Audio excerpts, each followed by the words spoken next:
Hi there, I'm Ian Abbott. And I'm Allison Reese, and welcome to the Relationship Compass. And we're here to talk about all things relational with regards to interpersonal relationships, family, parenting, all kinds of things like that. All kinds of stuff. And today we're going to take on a controversial subject. You called it a hot button. It is a hot button. It is a hot button, but not talking about it doesn't feel right to me. Because I'm experiencing so many parents with young kids, kids sort of toddlers to under 5, who are under so much pressure to go by all these rules. And when it comes to screen time, just a lot of judgment, a lot of guilt-inducing statements online to young parents that are just like, oh, I finally got my child to sit down and eat a meal thanks to Peppa Pig or Tony the Tiger or whatever these things are called. Yeah, Paw Patrol. Paw Patrol. And then this person getting bombarded with all of these statements and citing research. And I'm like, wait a minute. First of all, who's doing all the research? I don't believe that we've got a lot of conclusions with the research.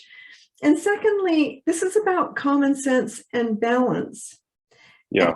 And, Ian, I mean, when I was a kid,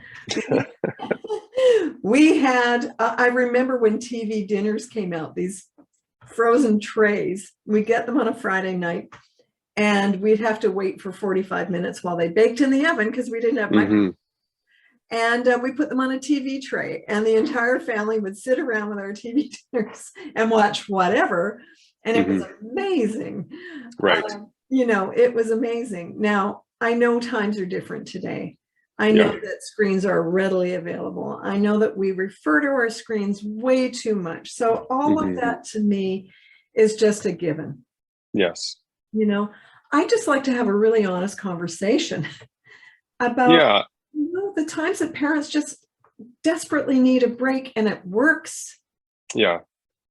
And I think what I also hear in that too is that we're trying to avoid some of that black and white thinking about this topic, as we try to avoid with most topics if we're in a grounded place, but realizing that, having a bit of screen time with younger kids isn't the end of them or the end of us as parents, right? That we do need some help. And as you and I were talking about earlier, if we think about the challenges of parents raising kids in a village of 2, we would have had multiple dozens of people in the past historically to help us with these 2 or however many young people that we're in charge of. And now it's 2 parents who are holding down jobs, trying to maintain a life of their own, if that's possible, and then also trying to be emotionally present for kids. And if you think about what that looks like at the end of the day, I mean, we're tired, we're stressed, we're at the end of our emotional rope, as it were. Yeah. And sometimes it's one person. Well said. Yeah. But I've had some thoughts about this, and I am putting together an article, one of my cut it out articles. And I think, okay, so there are times when your child is going to be watching a screen because you're driving and maybe, it's just about safety. If it's a young child who's just screaming and crying when you're, or it's mealtime. But this is kind of an opportunity for people to go, okay, there are times when we say yes to screens, or we may be saying today you get to have a screen. And there are times where you don't get to have a screen. And there are really some important things to consider with this dynamic, because this dynamic is not going anywhere. It is going to continue to play out. And so when you step back from it, being intentional with your own screen use is great role modeling. Be able to say, this morning, mommy's going to be going on her screen, or I'll be checking a text message when we're out today, so that the child is seeing that you are intentional with your screen use. Also, the research, if we want to quote any research, kids under 5, when they're engaged with a parent and then suddenly the parent is off like this, that's distressing for the child. But also the idea of saying, this morning, I'm not going on any screens. There's no screen time for me this morning at all. So you're actually demonstrating this sort of effort of screen time, no screen time. So that's Hmm. one thing. What do you think about that, Ian? Yeah, I like that idea of responsible screen time use and delineating times where we're going to use it and times where we're not, so that they have a clear understanding of when we're emotionally present, right? I think that's a big one. And I think I would imagine that that would help limit or reduce that sense of distress when you actually have the phone out. Yeah. Because I if they just to add to that, if their experience is that every time the phone comes out, you're cut off from them, Mhm. then it becomes a real point of fear or potential conflict for them just to see it around.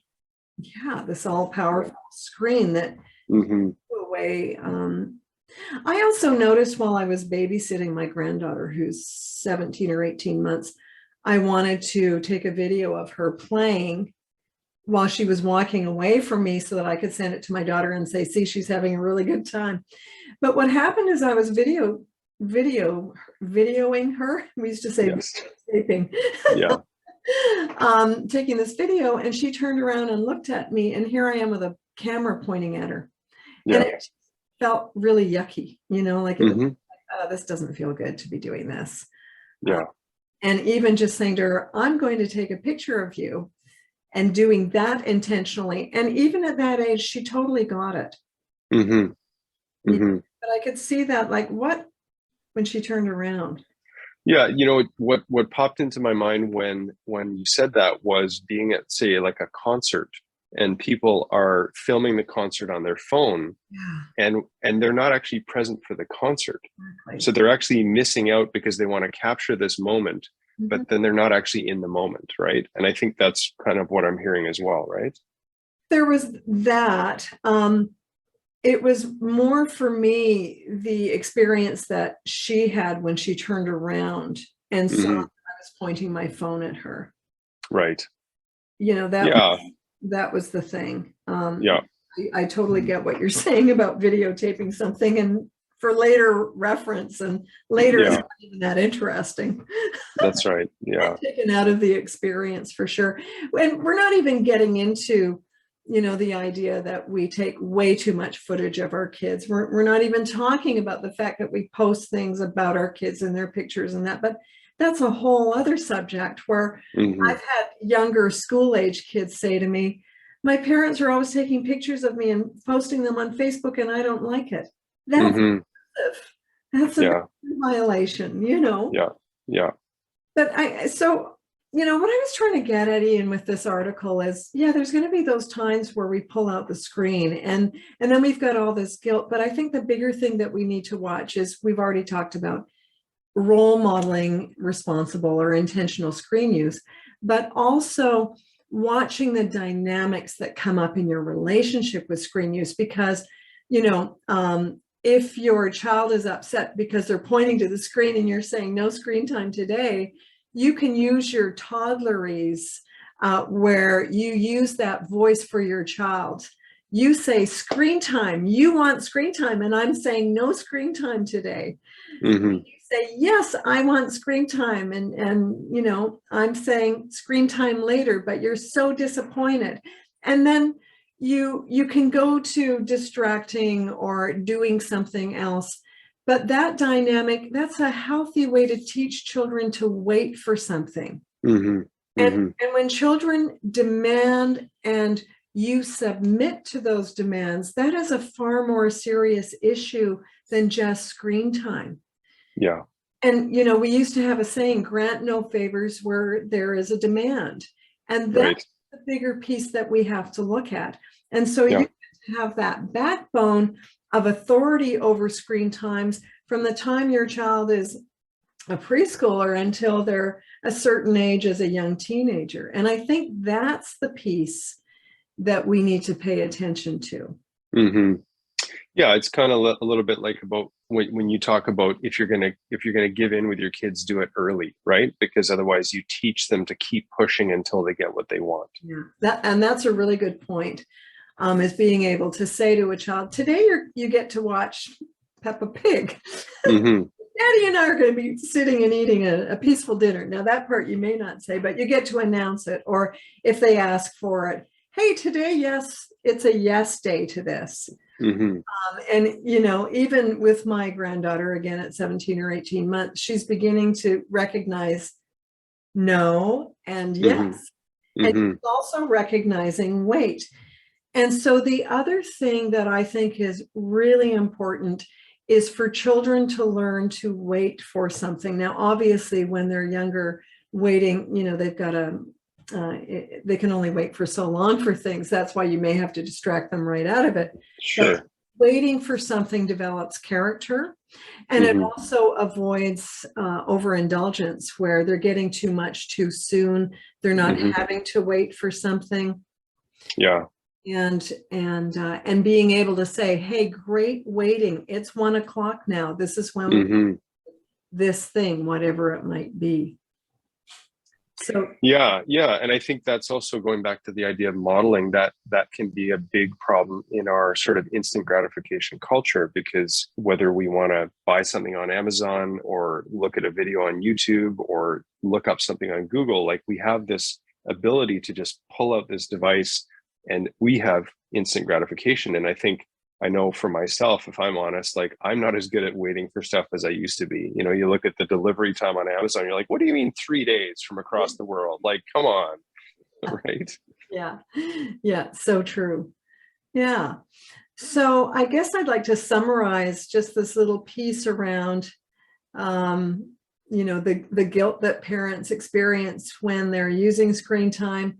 And I'd really like parents to relax a little bit with that guilt, because there's so many things that we can feel guilty about, Mm-hmm. and, Mm-hmm. and so many things that can happen that we're not even considering, Yeah, you know, that we could actually feel guilty about. for I sure. feel more guilty about being submissive or losing my temper, you know, and that kind of thing, than letting screen time work for me on occasion. Yeah, and I think also the point that I think is really worth highlighting is that we have to be responsible for with our screen time, because as we've talked about so many times, like modeling is the ultimate way of teaching kids. So if we're telling our kids not too much screen time, but we're on our phone for hours at a time, that's really confusing, Mhm. right? And it's the do as I say, not as I do, which is hypocritical, and it just doesn't, like it's like as soon as you're out of the room, they're going to be on a screen, right? It gets difficult because during lockdown, people were working on their screens. And if a child Yeah. is old enough to understand that, great, you know, so there is going to be this confusion. But I Mm-hmm. think where we can really show up is during our social interactions with our children. And you know what this reminds me of, and this is totally off the subject, but Mm. teaching children manners. It's Okay. done through our role modeling. It's done Yeah. polite to them by saying thank you to other people. We don't Mm-hmm. teach children manners by nagging them, punishing them for not being polite, or Yeah. any of that. You know, research shows that it is our role modeling that teaches most things to our. Mm-hmm. Yeah. There's something kind of liberating about that, because we can at least be in charge of ourselves. Yeah. Yeah. And also, if we're trying to alleviate some of the guilt that we feel for these occasional incursions into screenland, then that's important. Yeah. So parents can tell themselves, hey, this is okay. Yeah. As long as I'm providing structure and balance and contact and relationship and outdoor time, this is Yeah. okay. Yeah. Yeah. Yeah. And I think it's like I said, it's part of that, not being a black and white about it, looking at the gray and factoring into, like you just said, what other things have we done today? We've had family time, we've had activity, we've had outdoor time. This is appropriate. Well, hopefully we've relieved a little bit of guilt for people with this conversation. It's a very complex subject, though, and it's very confusing for kids. So, Yeah, I'm sure it is. And for us sometimes too. yeah, totally. Oh my gosh, no kidding. Okay, well, thanks, Ian. Thank you, Allison.